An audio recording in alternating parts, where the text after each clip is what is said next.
If someone asks you to introduce yourself, then how you will introduce yourself? Okay, let's learn. If someone asks you these questions: what is your name? Where are you from? What is your job?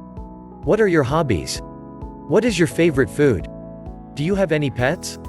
Here is how you can answer these simple questions. My name is Akram, I am from Peshawar. I am a computer operator, my job is to do data entry, I like to play cricket and watch movies, my favorite food is roast chicken. I have a cat, I call her Kitty. Hello. I am Ahmed. I am 40. I am from Pakistan. I am engineer.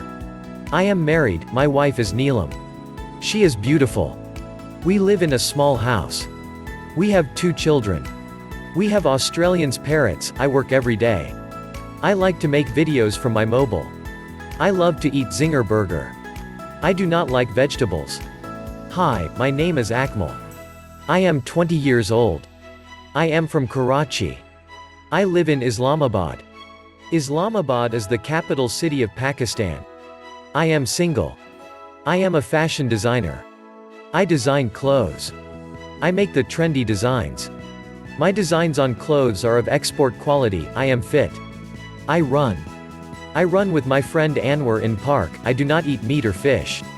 I love food. I love fresh fruit and vegetables. Bye. Naveed and Tariq are brothers, both are different from each other. Naveed likes to do job and Tariq loves to do his own business. Naveed like fish while Tariq likes chicken in food. Naveed wants to speak in English with his friends. Tariq communicates in Urdu. Naveed likes fruits and vegetables. They both like food, but Tariq only likes meat, fruits and vegetables. They own a cat named Kitty. Hi. My name is Tina. I am a student. I live in Lahore, it is a big city. I go to Punjab University. I am a graduate in commerce, nowadays I am doing master in computer sciences. As you all know, it has a great scope in Pakistan and all around the globe. Thanks for watching till next lesson, goodbye.